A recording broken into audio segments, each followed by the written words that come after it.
The Long Haul Podcast, America's Irish voice. Interviews with inspiring immigrants, renowned Irish personalities, and discussions on all things Irish America.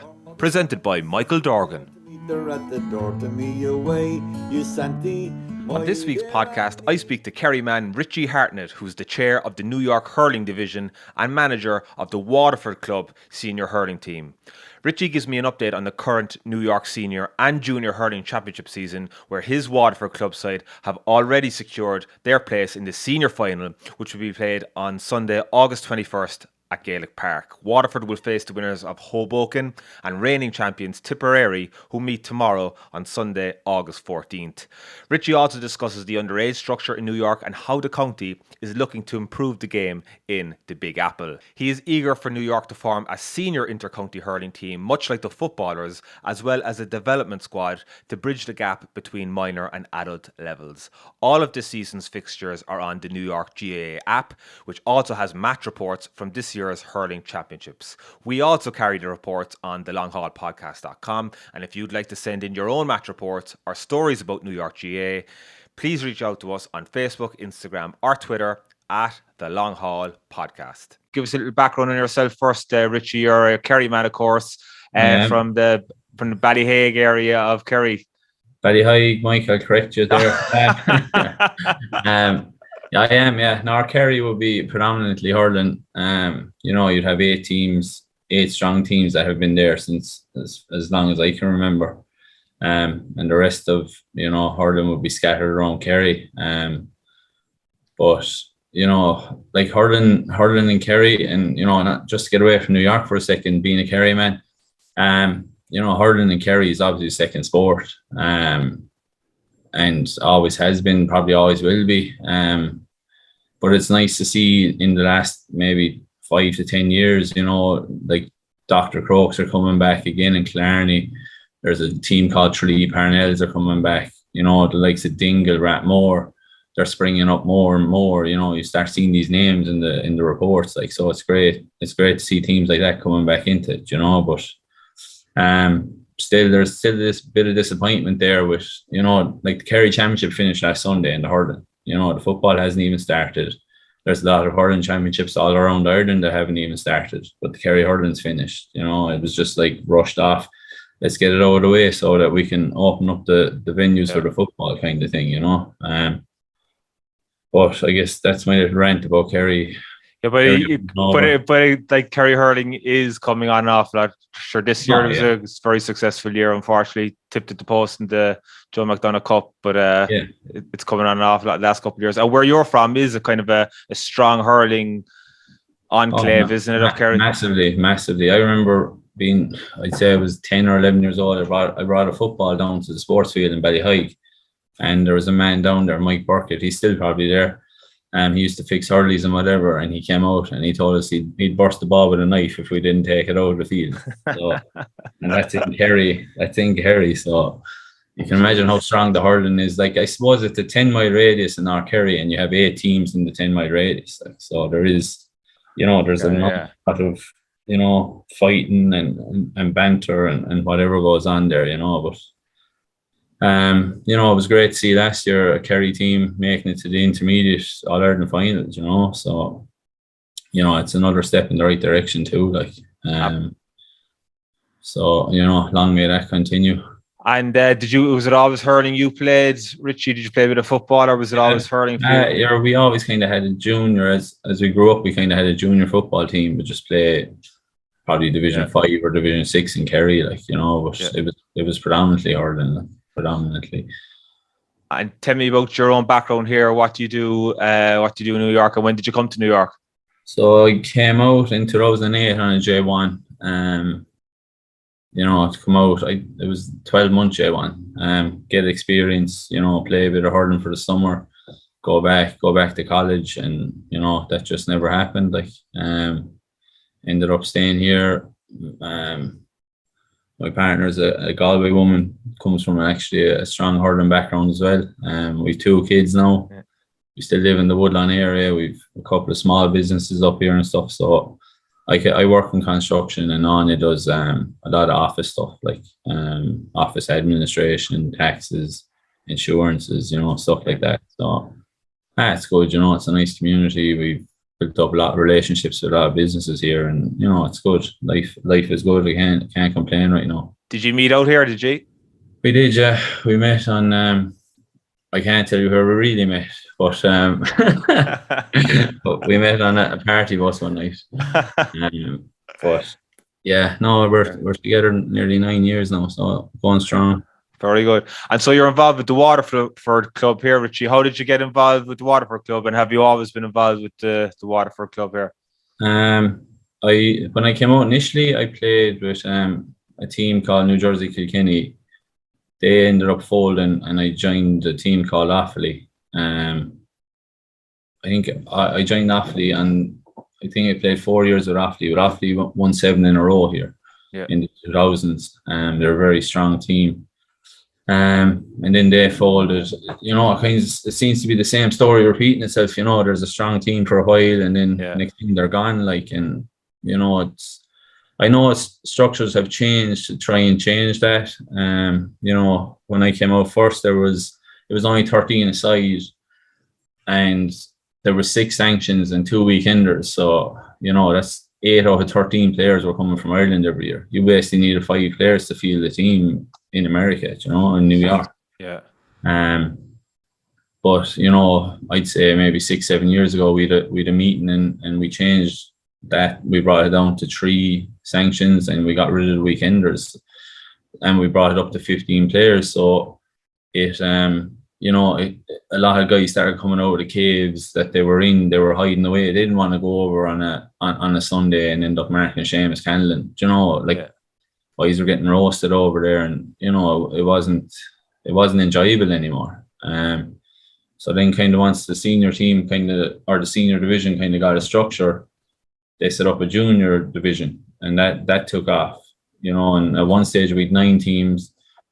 Then it went to 8, and we're currently at 7. But it's still a strong 7 right now. But I ended up at Waterford probably 7 years ago, or maybe 8 years ago. The club was reformed. It was here for the 80s and 90s, and they were kind of in and out. But I've been with them since. I played with them for 4 years. Then I actually hurt my shoulder, and the man that was running the team at the time, Matt Cashman, he moved to San Francisco, and I was out with my shoulder, and they asked me would I take over the team while I was out injured, and I've never gone back playing since. I actually played a bit of junior this year with Limerick, but it's been mainly managing more. And do you enjoy the management side of it? I did. And you know what? I suppose I was lucky in a sense with COVID that I kind of came into, and then COVID hit, so I didn't have to deal with the whole sanction side of it and that side of it for 2 years. But now this year has been an eye opener for me, like dealing with boys coming from Ireland and accommodations for them, and flights and all that kind of stuff. So it's the first year for me as a sole manager doing that. And there's a lot of work to it. It's not just going out and training your team twice a week and showing up on a Sunday and playing a game. Like you fellas ringing you for ACs, and boys need lifts places, and lads might need to go to a doctor. You become like almost like a father figure to a team in some respects. Yeah. And I've only seen that this year. But saying that, Mike, it's been really enjoyable. We've a really good team there, and as we'll get into, we're in the final on the 21st, and we have a good chance as anyone of winning it, whoever we meet.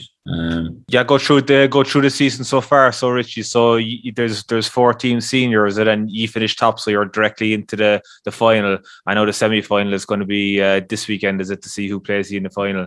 Yeah. So the senior division, there was 4 teams: Westmeath, Waterford, Hoboken, and Tip, and it was a fairly tight championship. Every team kind of beat every team. Yeah. We actually had a draw with Tip and a win against Tip, so we ended up topping the group. And then Hoboken were guaranteed second, and then last Sunday Westmeath they tipped to see who would get third place. So Tip beat Westmeath, but I suppose another thing that we haven't talked about either is probably the championship at home and how it's affecting the sanctions here as well, because I know Westmeath lost their 2 sanctions before that Tip game, and they had another 2 boys missing with weddings and whatever, but it was just unfortunate the way it happened, because Westmeath were really building momentum when they started beating everyone in the championship. They beat us, they beat Hoboken, and then they were coming up to Tip. But Tip beat them on the day, so Tip are playing. They're playing Hoboken now this Sunday in the semi-final, and the winner will play Waterford on Sunday week. I caught some of the end of that game actually last Sunday. I was up there up at Gaelic Park. I caught at the end of a couple of games this year. Their hurling looks to be good. It's good, fast pace. It's competitive. It's exciting from what I gathered. Am I right in saying that? And how the championship has gone this year? No, it's been a great championship this year. Like we had 2 rounds in the senior, so each team played 6 games. And I would say out of all those games, Mike, maybe 3 were one-sided. Every other game was last puck of the game stuff. Maybe 2-point win, 1-point win. So it's great when a championship's been that close all year, and for the people coming in, the crowds have been getting bigger and bigger gradually because they know what they're coming to see now. Yeah. And I'm pretty sure that the semi-final this Sunday will be an absolute ding-dong battle as well. So you touched on the sanctions there, Richie. I know from the football and involved with Brooklyn this year and Kerry, and the intermediate is kind of like they're still in the playoff section, and the senior they're only halfway through, and it's coming up to the 90 days for these sanctions coming over the summer, and the club championship is starting at home, and fellas are under pressure. Boston have their finals this week, and Chicago was last week. We're going to be running into the end of September here now, I'd say, with New York. So how has that affected the players that have been over for the summer fee, and any kind of big name players that have been over? I know Mark Ellis is there with Tip. I guess it has affected a lot of teams. Like I said there, Westmeath lost their 2 sanctions. There were 2 Waterford boys, Kerwin and Dalton. They went home to play with their clubs the weekend because their championship started, and some boys are so dedicated to their clubs, and the pressure comes on, and they've parents or uncles ringing, you have to come home and play. And when the All-Irelands were in September, that wasn't the case. A lot of club championships mightn't start in September or the end of September even. But now with the championship at home being over in the middle of July, most championships are started by the 1st of August, or the first week of August. I know 2 of my boys are getting pressure to go home from their club, and if they go home in the next 10 days, they miss out on playing a senior championship final, but the pressure is coming on, it's unfortunate. I know there's talks about next year, maybe the championship goes back a month at home, like the senior hurling and senior football to August, which would probably suit a lot better, especially with teachers and all them, they would get their full 3 months out here, But regarding the quality of sanctions that are over this year, really, really, really good standard. Like I mentioned, 2 of the boys there from Westmeath. They have another player, Mangan, centre forward. He's a very decent player. Unfortunately, they're out right now. We were lucky enough in full transfers. We picked up Murphy brothers from Antrim, really, really good hurlers. And we had 3 sanctions out. Paddy Cummins from Gart and Jason O'Donoghue from Gart, 2 absolutely gifted hurlers.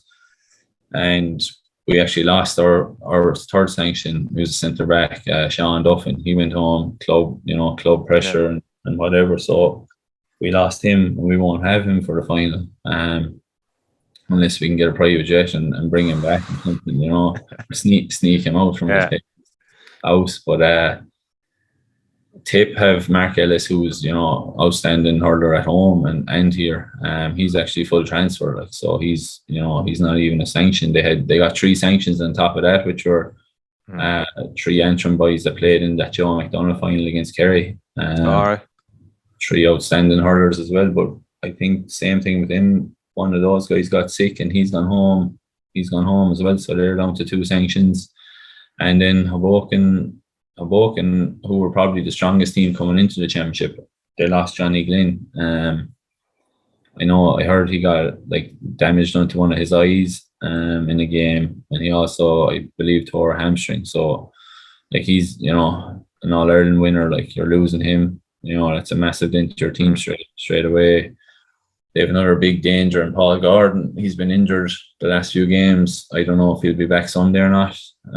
Hopefully he is. He's been one of their better players over the last few years. But they still have, their top players like Killian McMahon, goals, great player. Dara Walsh from Clare, he's one of their forwards, absolute brilliant player. I think there's clips of him on the internet of goals he scored out here, Yeah. But I think I've touched on most of them there. Like Hoboken's sanctions, Luke O'Connor, centre forward, very, very good player, and David Ladd in the corner, Niall Cohen, not from Galway, another very good player. So, these boys have been lighting up Gaelic Park. I actually forgot one, David Luke Prendergast as well for Westmeath. He just came on like a rocket. The first few games for Westmeath, he was just scoring points from all over the park, so wow. It's great. It's great to see it. And, like we talked about earlier, the fact that it's limited to 3 players, it really makes the home base knit in, and it's a lot easier knit in around 3 boys, you know what I mean? And yeah, get the whole team to come in together just with 3 lads. And it was when I came out and you were looking at 11 boys that you didn't know, or 8 boys you didn't know, I should say. But yeah, I guess that's where the championship is at right now. Yeah, even when COVID happened there seemed to be a big influx of like home-based players across the board. Hurling and football just came out of the shadows and decided to play because those sanctions weren't there. So whoever was training all year was going to had a fair whack of starting or being involved, whereas the fella wasn't getting off a plane and taking someone's place. Like so, it's been good that the weekend sanctions at least have been taken. I think, although some people might go to the park to see various players, but you got to look after your home based players. Yeah, well, I guess if you look at it from that point of view, you're drawing a crowd to come and watch a player, but what are the club forking out to get that player to the park? Yeah. You know what I mean? Like, so there's a plus and a minus every time. Like, so the system's working right now. I guess we'll talk about a bit later about the underage system and how that, how this method right now with the 3 sanctions is helping that. There's a lot more places on the team, but I guess we should go into the junior championship first before we move on. Initially in the junior championship this year, there was supposed to be 4 teams too. There's Tipperary Bees, Limerick, Clare, and Ulster. But maybe 2 weeks before the championship, Ulster pulled out. So it just left us with 3 teams. Clare have been the dominant force in that they've won every game so far. Each team is actually playing each other 3 times. I think the second round is done right now, and the CCC met and they've just made a decision that there's no point in the third round. Clare can't be caught, so let's just put Clare in the final, and Tip will play Limerick in the semi-final, and the winner of that will play Clare in the final. I'm not sure when that semi-final is going to happen, because Tip have their senior team too, so they're playing Sunday. And I think all their drafts come from their junior team. So all right, if Tip lose Sunday, that game against Limerick will possibly be played next week. But if they win, I don't know. I know the final is set right now for the 28th of August. So we just have to wait and see when the semi-final is on. But like I said, Clare just been the real dominant force in that championship. And did Ulster win it 2 years ago, Richie? Ulster won the senior championship either 4 or 5 years ago. They lost what did they win? They won the junior 2 years ago. Yeah, they beat Westmeath the last buck of the game. Yeah.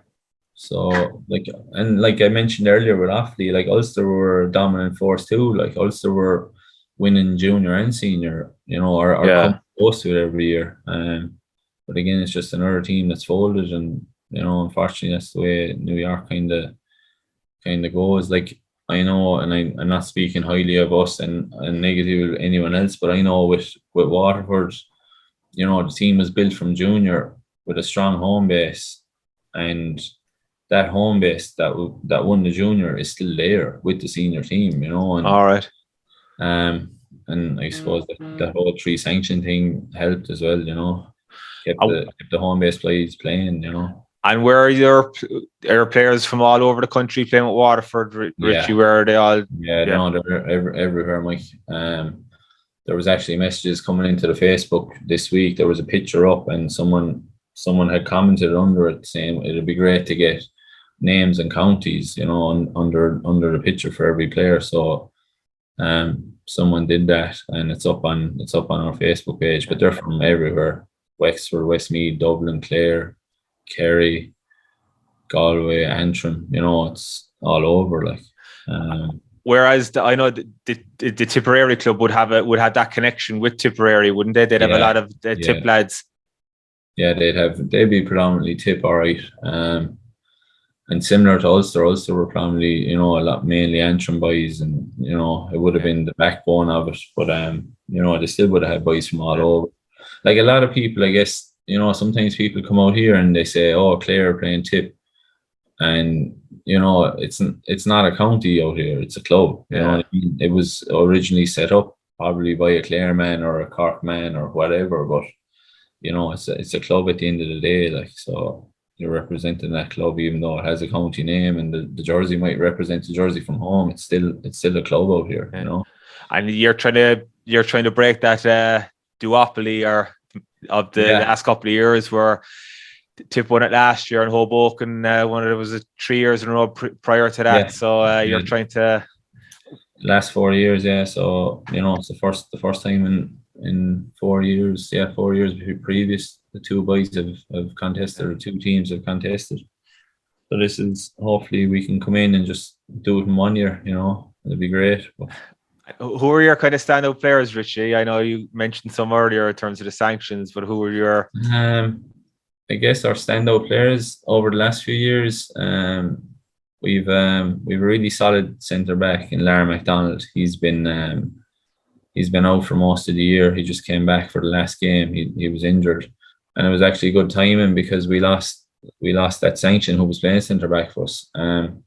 Lara came in. Like, Lara's probably only about 75% of what he could do, but he's still outstanding, like scoring. He scored 2 or 3 points from his own 45 last day. He's a great player. Then with James Birmingham, Lara's a Wexford man. James Birmingham's a Westmeath man. He's the captain of the team. Absolutely gifted player as well. Ridiculous wrists, great skill. Another man can score points from 80, 90 yards. I guess one guy I really want to mention is James Breen. He's our full back. James' dad is from Kilkenny, but James is an actual New Yorker, like born and bred here. All right. And he is one of, if not the best full back in New York. Like, he's absolutely outstanding. Like, he's just sticky. He gets the hurling every time, like, and he's got that. He's got it in him that if he feels the player is going to beat him in the air, he gets down before the player gets down with the ball, and then he corrals him, and it's just, he's got a great brain, and like, he's a serious dual player too. Like, he's a great football player too, plays with Rangers. But yeah, it's great. It's great to see that, that an all American born and bred, and he's competing with county players, and are there many Americans playing at senior level in hurling out here? American-born lads. There is. I know Brandon Hickey is playing with Westmeath cornerback. There's Jack Martin was playing. Garrow Kennedy is a great player for Tipperary. I know ourselves. We drafted a lot of American players like Tiernan Matters, Mikey Brosnan. Also gifted footballers, but they're actually good at hurling too. Like, you just don't get to see it as much. I didn't realize they played hurling. Did they? Yeah. Tiernan was starting for us last year, wing back. He just has the strength. He'll stick with a player, and he has the athleticism to get up in the air and catch the ball. He's similar to James Breen. He's an all rounder. I'd say he could play any sport, and he has the attitude. He's a great guy on and off the field. Are you out in Randall's Island training as well, Richie? What's the training schedule? We do our training in Van Cortlandt Park, across from Gaelic Park. So we do most of our training there, and if we can get into Gaelic Park for the odd session, we'll take it, or if we can get a challenge game up in Rockland, we'll do that. Stuff like that. Right. So there are many fellas coming from Queens to go up to Van Cortlandt Park to train, or would you be? There would be. We've 3 or 4 coming from Queens and the city. You probably know Keelan Hickey plays football with Kerry. Kerry, yeah. Keelan's probably the stickiest cornerback in New York. He's been around a while now, man, and there's no one getting around him. He's a great player and a great guy also. He's one of 2 Cork fellas out here playing with Kerry. And I'm the other fella. And Keelan was here a few years, and before I actually reached out to him, I think I actually asked you, Mike, if you'd play hurling for us at one stage. I think you did actually, yeah. But you don't want to see that. Yeah, but I asked Keelan, just I knew he played football because I used to play with Kerry a bit back in the day, and I just randomly asked him, I was like, "Did you ever play hurling?" He's like, "Oh, I did, yeah." And I just said, "Why did you not play out here?" And he's like, "No one asked me." And I was like, "Well, I'm asking you now, do you want to play hurling?" And then, he turns out to be one of the best cornerbacks in the county. Wow. So it's just, that's Keelan in a nutshell right there, Jeez. Are you twice a week up there, yeah? Tuesday, Thursday? Yeah, you go Tuesday, Thursday. And then... Was there any league campaign this year, Richie? No, there wasn't. And it was kind of do a league or have 2 rounds of a championship, because you could do a league, but I suppose you could still do a league, Mike, but I guess with you had the footballers going home this year, both junior and senior, and a lot of them were dual players too, so there was a lot of limited time with the park and a lot of limited time with the All-Ireland happening, and there was just so much going on this year. I think we just kind of let the league go, and just went with the championships. And the junior has been competitive enough, even though there's been 3. Yeah, it hasn't really Clare won every game, but saying that, they only won a couple of games by a few points, a team could catch them, Limerick or Tip could catch them yet, Okay. Moving on there. So, Richie, just would you clarify there what your position? So you're the county chair of the New York division. How does that work in terms of the hierarchy and where Joan is? I guess Joan is, Joan's our leader. And then there's so many divisions under Joan. You have the senior football, the intermediate football, and then the junior football. So each one of those divisions would have a chair, and then you have the hurling division, and I would be chair of the hurling division. So that's my title within New York. And then obviously I'm the Waterford hurling manager also. Yeah, that's kind of my role. I know that you've been of course, football is probably the main. There's more fellas playing football out here than there is hurling, and of course, the New York have that inter-county football team for the last 20 years. And I know it's something that New York had in the past, but it's something you'd like to see again, where you'd have a New York inter-county hurling team. Give us your thoughts about that and how that might come about and the chances of it coming about. Yeah, so we actually met. So for the past few years, I guess we've been putting a plan together to try and get into the Laurie Maher competition at home. And we were actually in talks before COVID, but then when COVID hit, the whole thing went out the window. But it came back around this year again, and we met with the Connacht Hurling development officers. They came out on a trip out here, and they did a few coaching sessions around, and we sat down with them. Myself, Mike Kennedy, who would be over the underage hurling in New York, Tipperary, man. So we sat down, we met with him. Simon Gillespie also would be the games development officer. We met with them. We told them our intentions they knew our intentions to try and get into Laurie Maher. But unfortunately, this year the Laurie Maher had changed. So the previous years, Laurie Maher was 2 groups of 3, and even some of the years there was 1 group of 3 and 1 group of 2. Which would have suited us because we could have gone home and you could have possibly played 2 games in a week. And come back, and if you had won the games, you go back for a final, or if you didn't, you just come home. But this year they put all the teams into one, so it was a group of 6, and everyone played each other. So they're going from 2 games to possibly 5 games. And going over and back 5 times is not really feasible for us, for our initial hurling team going home. Yeah. But something's after coming up now, which is actually exciting, and it's I would say I'm 80% confident of going ahead. So when we met with the guys from Connacht, they said they have the Connacht Hurling League, which takes place at the start of every year in the Dome. I can't remember the name. I'm after losing the name of it now. But where they played all the indoor football and hurling and Connacht. I think people just know it as the Dome anyway. Yeah. But so the Connacht Hurling League it takes place in that the first or second week of January, and it runs from like a Tuesday to a Saturday. So we could bring a team home to that, and you'd be playing the likes of Sligo, Mayo, Leitrim, Roscommon, and possibly London. 2 groups of 3. You play probably a Tuesday, Thursday, and then a final or a semi-final on a Saturday. Right. So it would be a great initial experience just to show our intent of going home, and that we have the hurlers to do it, and what level we're at, I guess. Yeah. All those teams will be at different levels as well. So that's something that could happen. We're pushing for it. I know the committee for it at home in Connacht aren't meeting again until September, but we sent our letter of intent, and okay.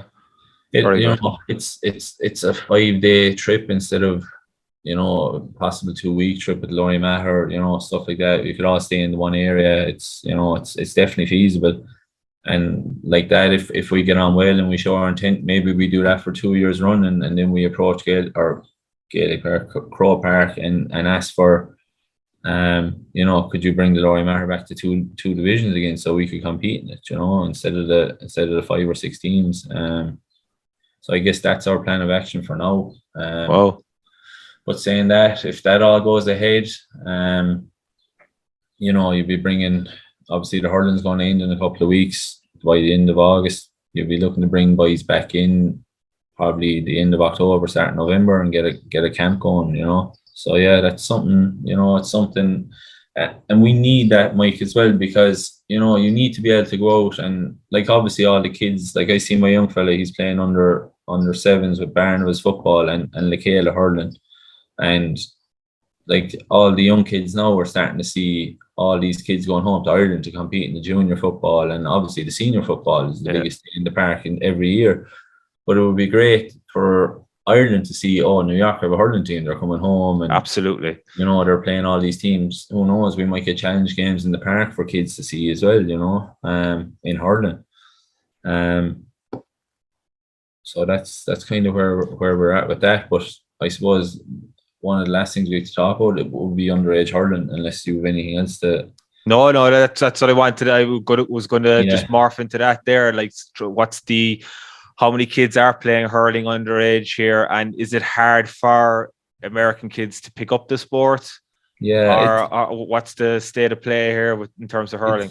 I guess compared to home, it's definitely harder, because there is a lot more options out here, especially when they're going to the schools out here. They're offered basketball and baseball and lacrosse and whatever. But I guess, to be brutally honest with you, our biggest competition with hurling out here is still Gaelic football.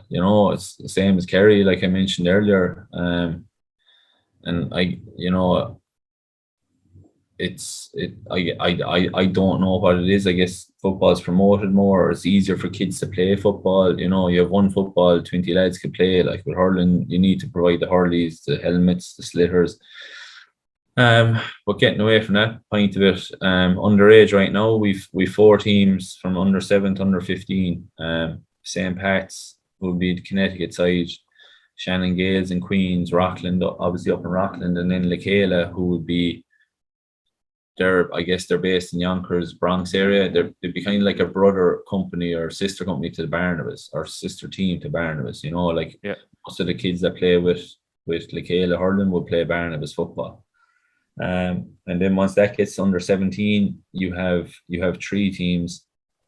You have three teams: the Gaelic, Rockland, Shannon Gales. But actually, getting back to the underage, we actually won. The Fela actually went home. They won the Division 4 plate. Like, I know people might say it's Division 4 or whatever, but it's still a great achievement, Yeah. For kids to go home from America and win the Division 4, I saw that, John. The kids will have memories of it. I know talking to some of the American lads there talk about when they went back and won the Fela 7 or 8 years ago. Like it's ingrained in their memory. That's how you keep kids interested, and that's how you progress on and show them a pathway to the senior hurling intercounty team if it happens. But yeah, it's huge. Yeah, and then it didn't happen this year yet, but it's probably going to start maybe late September, October. We have a hurling development squad, because you still have that leap from that under 17 group to getting to a junior hurling team or senior hurling team. So we've had a development squad where, a lot of the senior managers would come together and we meet on a Friday night, and we probably get a couple of senior players too, like Johnny Glenn's come a few nights, and every young American from, let's say, under 15 to under 19 is invited, and they can come and they'll do a session every Friday night with us, and it was great to see last year, and we had big numbers, because the interest is there, the interest is there. But right now they're kind of getting to that level where they hit under 17, 18, and they go to a junior game and they're not playing, they're sitting on the bench for 3 or 4 games, and then they lose interest, or we need to bridge that gap. So right now there is talks of possibly doing a novice hurling championship, which would be, the likes of Shannon Gales, Rockland, Lakela, whoever else we could get into, maybe Jersey Shore possibly, even if it was 11 aside or something like that, just to bridge that gap from 17 to junior. And obviously they could draft up, to the junior teams. We need to get that novice division probably up and running, just so that they have somewhere to go after, they get to minor level. Just, if they're sitting on a bench for a junior team or a senior team, at least they're still getting hurling with that novice team. You know what I mean? It would be the next step. But great credits due to the guys running the underage right now. Like Mike Kennedy's, he's a serious ambassador for hurling. And I can see with my young fella, like the Kennedys, Emery and Lawrence, they're at every training with the kids. Their own 2 sons are there training the younger guys, even after their training or before their training. Like there's still serious interest out here from families towards hurling, and it's great. It's great to see it. But saying that, even the football is still is still the key sport. Like I see it, even at under 7, like a lot of boys will be, the best footballers are the best hurlers. You know what I mean? But if there's a football game and a hurling game, there's only one way they're going. Yeah. And unfortunately, I don't know what we can do to change about it, or how we change it. But it must be like the access to equipment, I suppose, and I do think the Americans can pick it up more. It's easy. It is easier to learn football in comparison to hurling. Yeah. And of course, you've got that structure built in already, that there's so many football teams here, and with the senior team, and that's why it is so important that you get the intercounty team up and running and see if it works. Yeah. But like it is, like talking to James Breen that I mentioned earlier, like our fullback, like he said there was no real club, for him. They played a bit in colleges, and Barnabas did like maybe one night every couple of weeks or whatever. But no, like it's great to see the structure of, the 4 teams all coming through, and they'll eventually, like they're the ones that are pushing it, and it's the people that are coaching those teams and are pushing those underage teams are the ones that are going to make that eventually that progression through to the adult hurling. Just the same as the football, they didn't stop. Like Barnabas didn't stop until they got to where they are right now, and right now they're unstoppable in the football. You know what I mean? That's great to see too. Like there's so many big names coming over from Ireland, and they're getting beat by a bunch of New Yorkers. No? They're good. They're fit, man. Yeah, they But are. it's time. It's chipping away with it. It's putting a structure in place. Like you've seen the development squad with the football here. How Yeah, important that has been for as a stepping stone to get all these American-born lads, not even yeah, on the senior team, but to improve their games so that when they do go back to their clubs, that they're better players and playing against yeah, other players, playing with other players. So you're on the right yeah. track. You're on the right track, Richie. Hopefully it'll bear fruit in a couple of years. Yeah, no, hopefully we get a few more James Breens out of it, That's what we want. No bother, Richie. Anything else you wanted to cover before we? No, I think we touched all bases now, Mike. Just want to thank you for having me on and let me ramble on there about hurling for a while. No worries at all. You get enough people on about the big balls. Time more on for the small ball. Yeah, true. We get John again, Richie. I might be up for the Right. final. We'll see.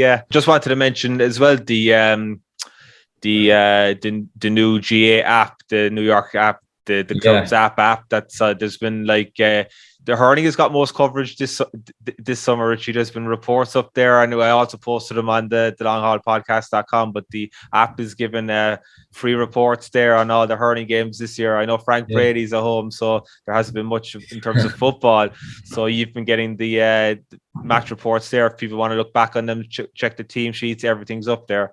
Yeah, no, it's great. It's great to see. It's great to see every week, and it's the first thing the boys are looking for as well. They want to see if they made a Yeah. report, So it is. It's great, and it's great to have that to be able to send back to Ireland, to their families and all that stuff. It is. Yeah. It is great, and fair play to Frank for doing it for the years he did do it for the papers and stuff. Yeah. But it is the world has gone more digital now, Mike, and it's nice to be able to just click online and you see the report come straight Yeah, up. that's true. I was trying to do them last year. I think I got all the finals covered last year, but it was a lot of effort. So if there's anyone out there who wants to write reports on Yeah, any of the football matches for the rest of the season, give us a shout. We'll put it on the app or we'll put it on the longhaulpodcast.com. So anything we can do to promote the game here is that's great. all good. Yes, one thing I want to do before I go is thank Sharon Redican too. That girl's amazing. Absolutely. The photographs she takes they're just amazing. They're top quality. It's great to see as well. And again, I don't know how many profile pictures she's put up on Facebook or Instagram for that this year. Yeah, it's fantastic. It really adds to the dynamic of playing here. You see your picture there. It really adds to the experience of going up to Gaelic Park and playing. In fairness, Sharon, she's at nearly every game up there. I don't know how she goes to all of them. She's amazing. Fair play to her. She's unreal. She wouldn't do a couple of reports for me. I asked her. There's no chance there. She was doing the line actually last week in our Kerry game. So fair play to her. Fair play to her, right? But yeah, thanks, Mike. Thanks so much. Thanks for having me. Rich, and best of luck in the final next week. And that's all for this week. Let us know what you think by leaving us a comment on Facebook, Instagram, and Twitter at The Long Haul Podcast, or visit our website, thelonghaulpodcast.com. Please like, rate, and subscribe to the podcast. This will ensure that we can get even more episodes to you more often. If you'd like to send in your own match reports or stories about New York GAA, please reach out to us on these social media channels. Slán go fóill, and thanks for listening.